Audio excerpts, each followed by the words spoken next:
Good morning, everyone. Today we are going to start unit number 5, which include digital communication, sampling, different types of digital techniques, multiplexing. Let's start. First topic, introduction of digital communication.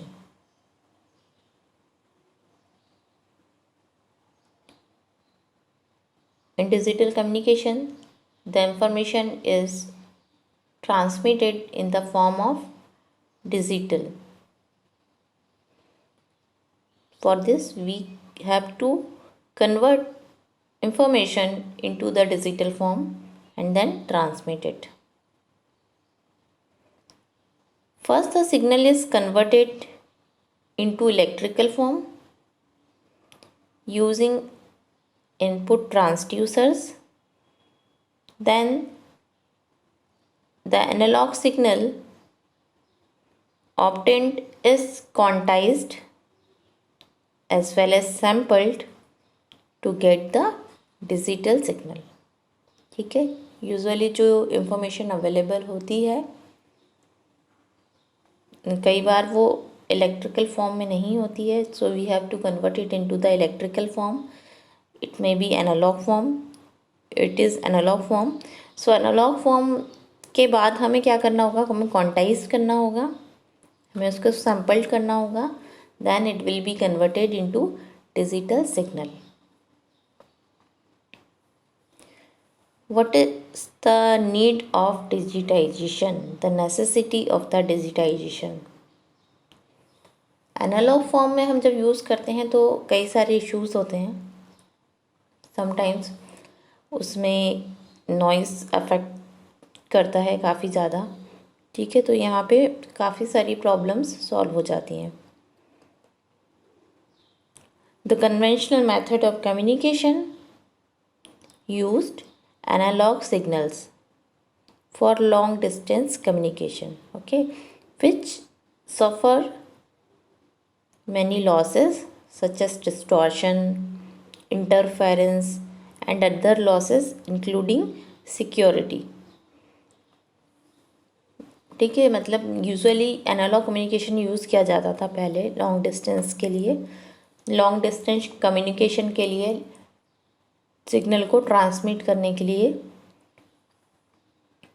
But उस case में analogue में काफ़ी सारे losses add होते हैं, जैसे कि distortion होता है. ठीक है, डिस्टॉर्शन मीन्स हमारा सिग्नल जो है डिस्टॉर्ट हो गया, डिग्रेड हो रहा है ना. इंटरफेरेंस, कुछ नॉइस इंटरफेरेंस उसमें ऐड हो गया. और भी सिक्योरिटी से रिलेटेड भी काफ़ी सारे लॉस आ सकते हैं in analogue form. In order to overcome these problems, the signals are digitized using different techniques. The digitized signal allow the communication to be more clear and accurate and without any loss.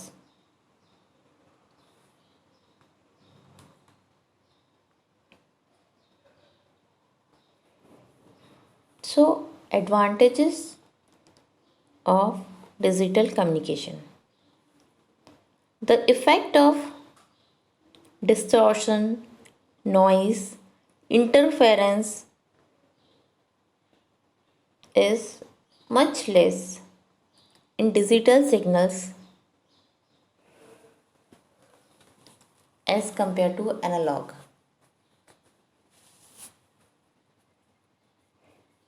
These digital signals are less affected by noise, interference, etc.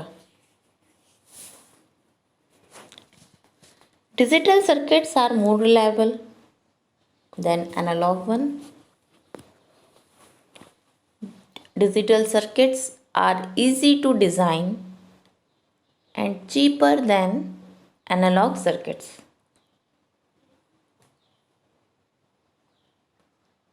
Signal processing function such as encryption, compression are employed in digital communication, digital circuits to maintain secrecy of the information.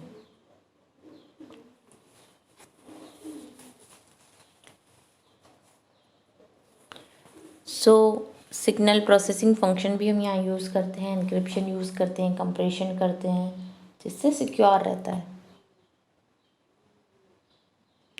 Digital signal can be saved and retrieved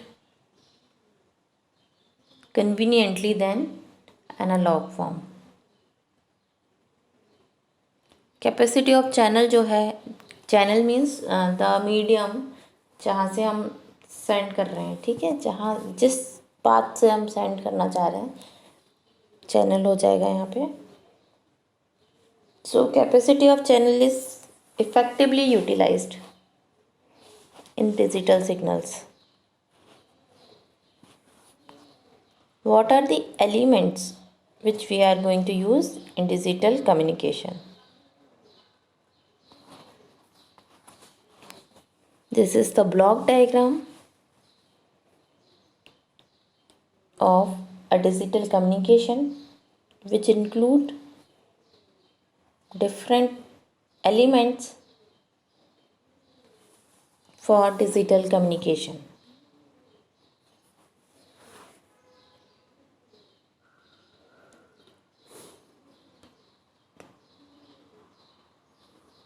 In digital communication, we may have analog information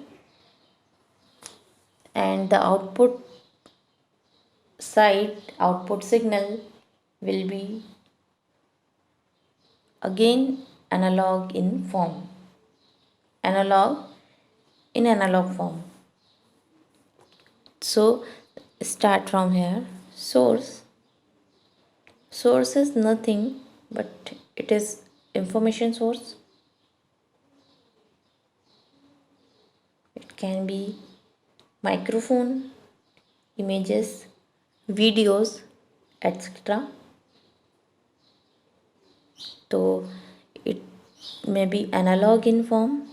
So this is the source where we are getting the information, and this source is connected with the input transducer and ADC. Source is given to the input transducer, then applied at ADC. Input transducer takes physical input, ठीक है, यहाँ से जो भी input है वो लेगा and it will convert it into electrical form. Okay. For example, microphone. Signal लेगा, उसको इलेक्ट्रिकल फॉर्म में कन्वर्ट करेगा. This block also consist of ADC,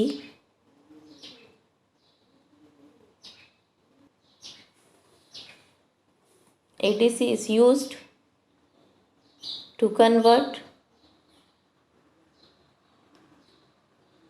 analog signal to digital.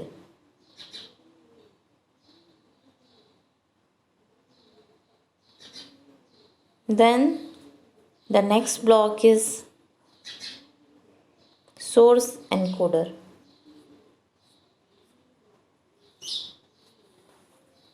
A source encoder will compress the data into minimum number of bits, ठीक है, minimum number of bits में ये data को compress करेगा. ठीक है, तो कंप्रेशन वाला पार्ट हमारा आ रहा है सोर्स एनकोडर में. It will remove the redundant bits unnecessary और एक्सेस बिट्स को यहाँ से रिमूव करता है source encoder, and it will compress the data into minimum number of bits.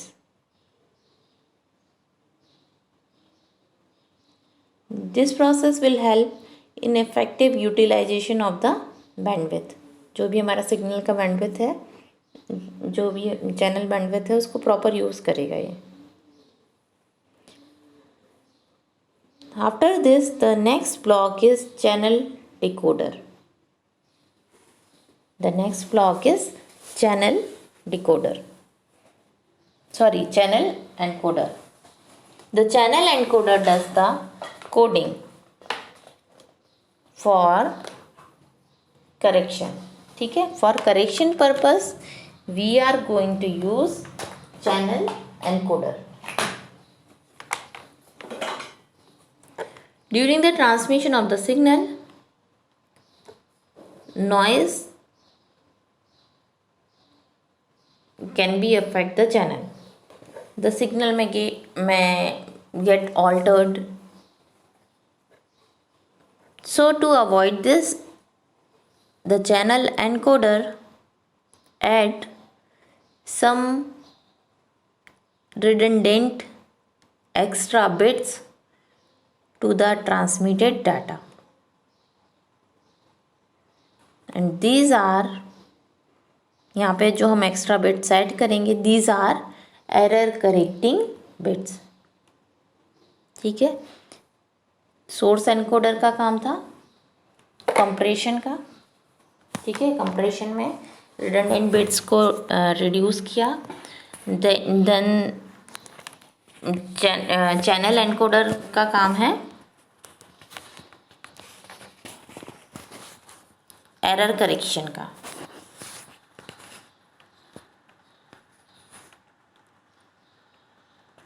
Then the next block is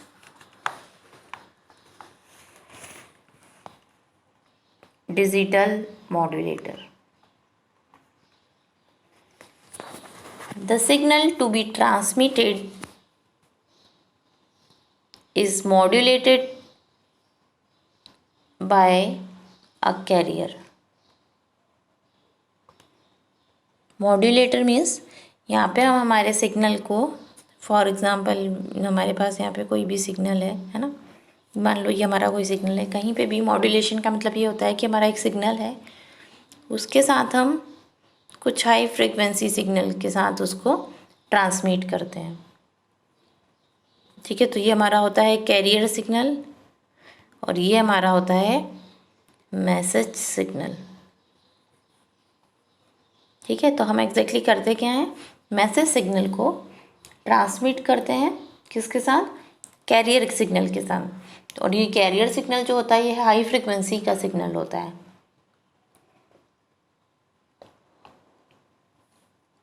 then the channel, then the next block, next element is the channel. Channel is nothing but the medium. ठीक है, medium जहाँ से हमें transmit हो रहा है. It allows the signal to transmit from the transmitter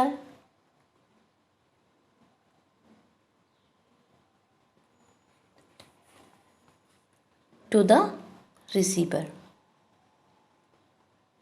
Next block is digital demodulator.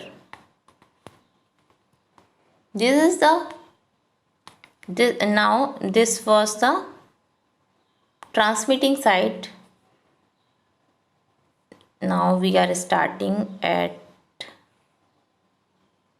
this will be the receiving side. So first block of the receiving side is digital demodulator. The received signal is demodulated as well as converted again. यहाँ पे हम exactly क्या हो रहा है, ये जो हमारा मॉड्यूलेटर था यहाँ पे इसने क्या करा, सिग्नल था उसको हाई फ्रिक्वेंसी कैरियर के साथ में ट्रांसमिट किया. ठीक है, तो कुछ इस तरह का हमारा सिग्नल बन जाता है ना. मतलब इसकी जो फ्रिक्वेंसी है हाई फ्रिक्वेंसी के साथ हम इसको ट्रांसमिट कर रहे हैं। ठीक है, तो अब क्या होगा, जो हमारा डीमॉड्यूलेटर है, डीमॉड्यूलेटर में क्या होगा, वापस से इसको मतलब जो हमने मॉड्यूलेशन किया था वापस से उसको हटा के वापस से ओरिजिनल फॉर्म में लेके आ जाता है डीमॉड्यूलेशन में। Signal gets reconstructed in this block. Next है चैनल डिकोडर। ठीक है, वहाँ पे हम चैनल एनकोडर यूज़ कर रहे थे ट्रांसमिटिंग साइड में, तो एनकोडिंग अगर हमने की है तो हमें इसको डिकोड भी करना होगा, तो यहाँ पे हम यूज़ कर रहे हैं channel decoder at the receiving side. So after detecting the sequence it does some error correction. ठीक है, यहाँ पे ट्रांसमिट करते टाइम भी कुछ एरर करेक्शन किया था हमने, तो यहाँ पे भी एरर करेक्शन होगा जैसे ही इसको बिट्स मिलेंगी। अगर यहाँ पे कोई डिस्टॉर्शन ऑकर होता है during the transmission, that can be corrected by adding some extra redundant bits. ठीक है, अगर कुछ डिस्टॉर्शन आएगा तो यहाँ पे इस ब्लॉक में रिडंडेंट बिट को ऐड करके करेक्शन हो सकता है। This addition of bits in the complete recovery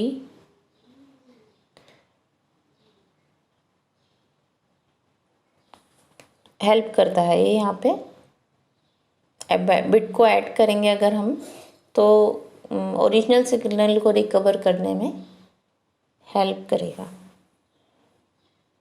the next block is source decoder. Transmitting side में we had use encoder, source encoder, अब हम यूज़ कर रहे हैं सोर्स डिकोडर। ठीक है, तो the resultant signal is again sampling digitized.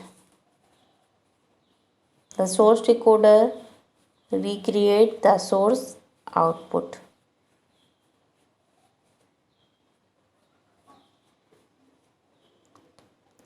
Last is output transducer. This is the last block which convert signal. ठीक है, this is the last block which convert signal into its original form, analog form, which was the input of the transmitter. It converts the electrical signal into physical output. For example, loud speaker. ठीक है, हम पहले बोल रहे थे कि एक example हम ले रहे थे इनपुट ट्रांसड्यूसर के केस में माइक्रोफोन, और आउटपुट कहाँ से हम मेज़र करते हैं, लाउड स्पीकर से करते हैं। ठीक है, तो लाउड स्पीकर के थ्रू हम सुन रहे हैं, मतलब आउटपुट हम वहाँ से ले रहे हैं। तो इस ब्लॉक में आउटपुट ट्रांसड्यूसर में हम again digital to analogue conversion कर रहे हैं। ठीक है, and output signal can be measured.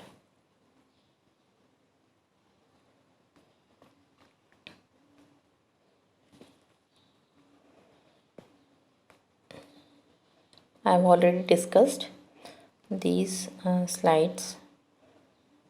Now the important topic is sampling.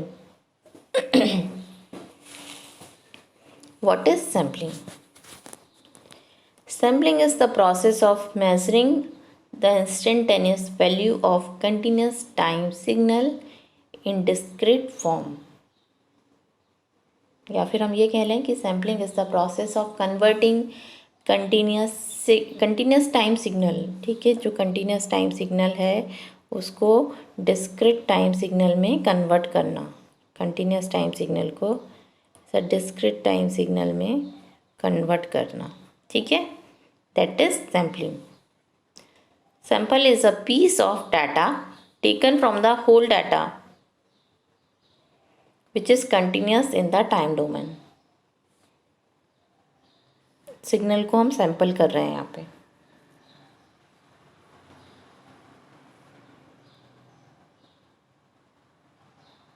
ठीक है, तो यहाँ पे हम क्या कर रहे हैं, एनालॉग सिग्नल को डिस्क्रिटाइज करते हैं। तो ये जो डिस्क्रिटाइजेशन होता है सैंपल के थ्रू, उसी को हम बोलते हैं सैम्पलिंग। देखो अब यहाँ पे हम देखते हैं, हाँ we have a continuous time signal x t. ठीक है, ये हमारा कंटिन्यूस टाइम सिग्नल है। हमने इसको क्या किया, सैंपल किया, तो हमारा सैंपल सिग्नल कुछ इस तरह से मिलेगा, है ना। यहाँ पे हमने क्या किया, सैंपल किया, ये कुछ इम्पल्स थी इस तरह की, उसकी हेल्प से हमने इसे क्या किया, सैंपल किया। ठीक है, तो ये जो पल्स टाइप का स्ट्रक्चर दिख रहा है, इम्पल्स स्ट्रक्चर दिख रहा है, ये जो सैंपल हमें दिख रहे हैं वो कैसे मिलेंगे हमें, जब हम हमारे कंटिन्यूस टाइम सिग्नल को, मैसेज सिग्नल को मल्टीप्लाई करें पीरियोडिक इम्पल्स के साथ। ऐसी इम्पल्स के साथ अगर हम मल्टीप्लाई करें हमारे सिग्नल को, तो हमें मिलेगा ये sampled signal x T.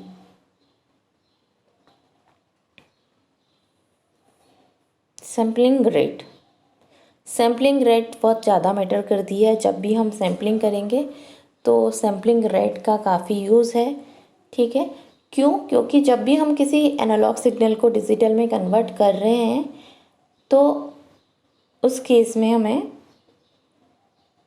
Check करना होगा कि हमें वापस से एग्जैक्ट सिग्नल रिकंस्ट्रक्ट करना है। ठीक है, हमने एनालॉग को डिजिटल में किया, ठीक है, बट हर बार हमें क्या करना होता है, वापस से हमें उसको रिकंस्ट्रक्ट भी करना होता है। तो ये कब पॉसिबल है, जब हम कुछ proper terms and condition follow करके चलें। Sampling rate, to discretise the signal, the gap between the samples should be fixed. ठीक है, जो हम सैंपल ले रहे हैं, जो हमारे सैंपल्स हैं, उनके बीच में जो गैप है दैट मस्ट बी फिक्स। और ये जो गैप होता है उसको हम बोलते हैं, ये जो गैप होता है उसको हम बोलते हैं सैम्पलिंग पीरियड। ठीक है, यहाँ पे देखिए जो जो गैप है दैट शुड बी फिक्स्ड, और हर एक फिक्स्ड गैप को हम बोलेंगे सैम्पलिंग पीरियड।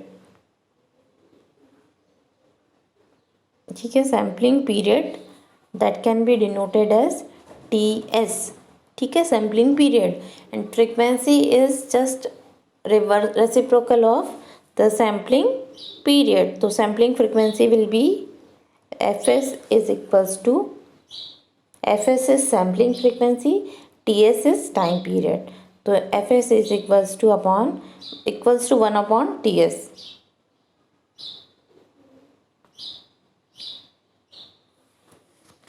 तो sampling rate and sampling frequency are same. ठीक है, सैम्पलिंग रेट भी हम बोल सकते हैं सैम्पलिंग फ्रिक्वेंसी को।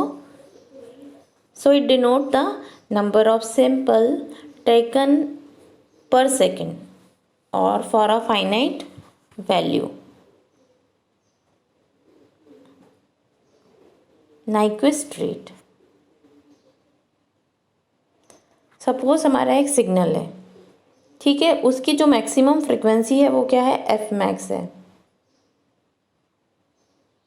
ठीक है, और सैम्पलिंग फ्रिक्वेंसी हमारी क्या है, एफ एस है।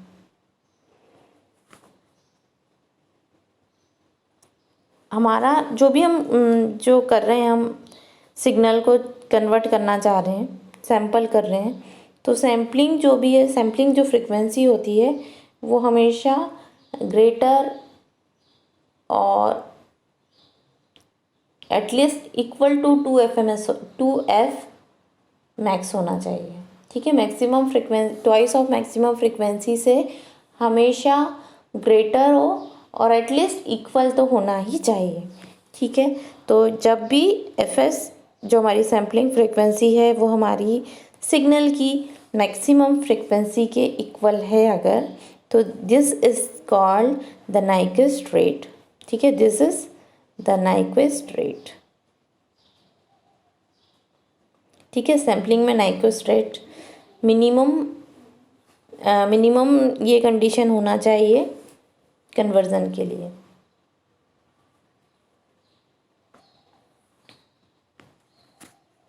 ठीक है, तो इससे इफ़ेक्टिव रिप्रोडक्शन हो पाएगा ओरिजिनल सिग्नल का। हम हमारे ओरिजिनल सिग्नल को अगेन रिकंस्ट्रक्ट कर सकते हैं जब एटलीस्ट जो हमारी सैम्पलिंग फ्रिक्वेंसी है वो equal to twice of maximum frequency मिले तो।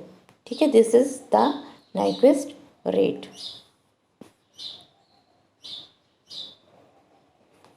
Now the sampling theorem, this is very important in communication sampling theorem. It can be also termed as Nyquist theorem.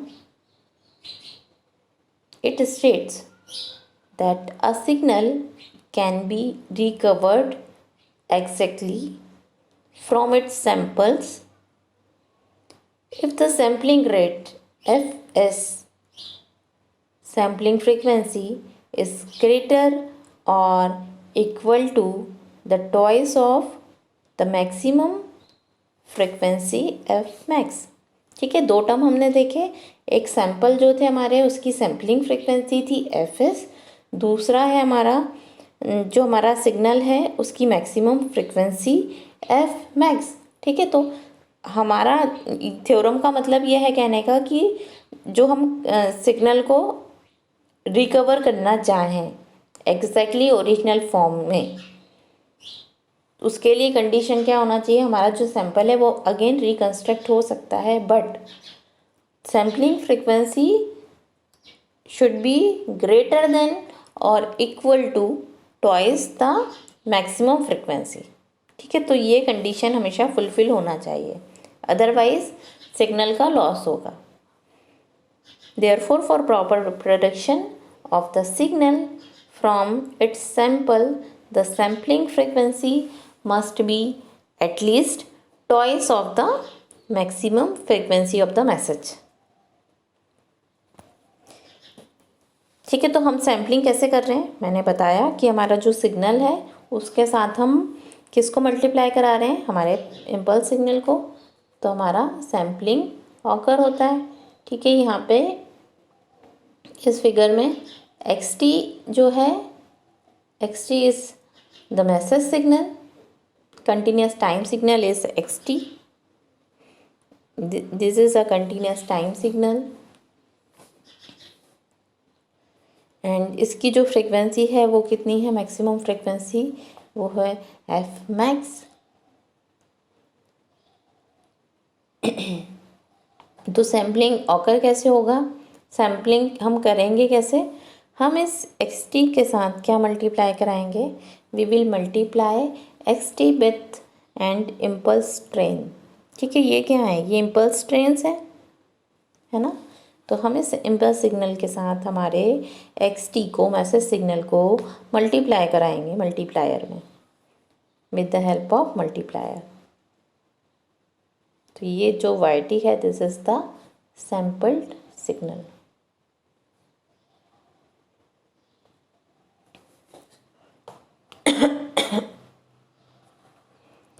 ठीक है, तो जो हमारा सैम्पल सिग्नल है वो क्या करेगा जो हमारा सैम्पल सिग्नल मिल रहा है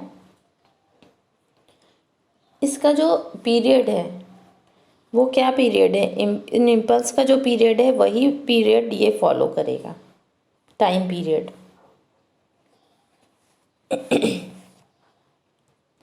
this is the sample signal. ठीक है, तो हम सिग्नल को देखें तो वो कुछ इस फॉर्म में हमें मिलना चाहिए। अगर हम फ्रीक्वेंसी स्पेक्ट्रम देखें तो वो कुछ ऐसा मिलना चाहिए हमें। ठीक है,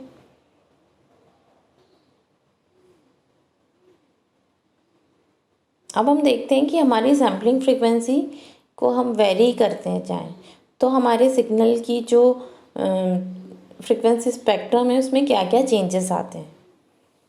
ठीक है, तो ये हमने यहाँ पे 3 केस लिए हैं। जब एफ एस को हमने ग्रेटर देन 2 FM रखा है, एफ एस को एक बार लेस देन 2 FM रखा है और fs इक्वल्स टू 2fm भी अप्लाई किया है। ठीक है, तो यहाँ पे हम क्या यूज़ कर रहे हैं, हम फ्रीक्वेंसी स्पेक्ट्रम चेक कर रहे हैं with different condition of the sampling frequency. ठीक है, पहला केस मैंने लिया fs is greater than 2fm, fs is greater than 2fm। इस केस में देखें,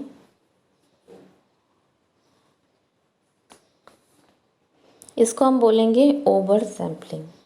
इसमें क्या डिफरेंस आ रहा है, यहाँ पे जो हमारा ये हम जो बना रहे हैं स्पेक्ट्रम, ये देखिए इनके बीच में कुछ गैप है। ठीक है, ये कहीं भी टच नहीं हो रहे हैं, कहीं भी ओवरलैप नहीं हो रहे हैं, मतलब हमारा जो सिग्नल है वो हमें प्रॉपर मिलेगा।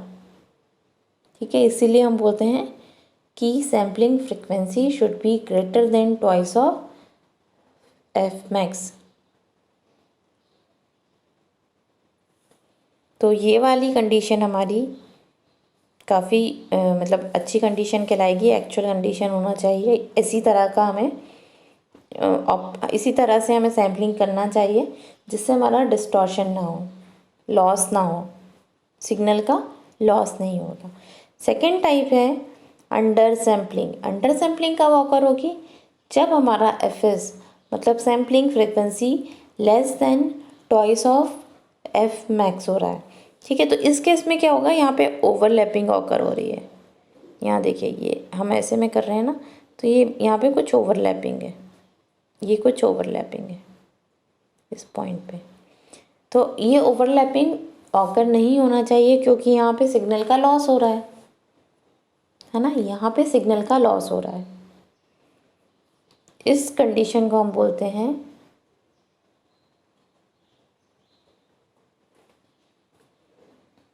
अलाइजिंग।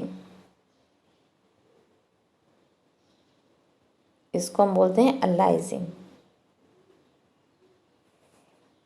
जब ओवरलैपिंग ऑकर होती है इसको हम बोलते हैं अलाइजिंग।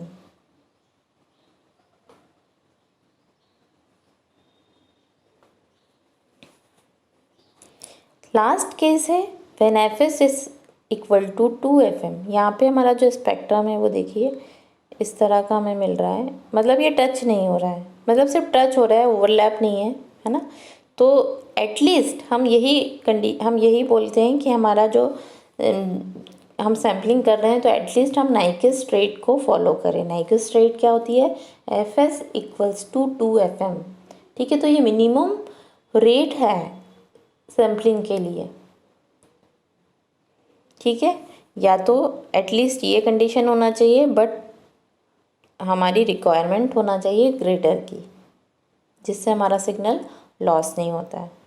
सो in under sampling the overlapping of information is done which leads to the maximum mixing of and loss of information. This unwanted phenomena of overlapping is called aliasing. ठीक है, this is the very important term, aliasing, overlapping of the information.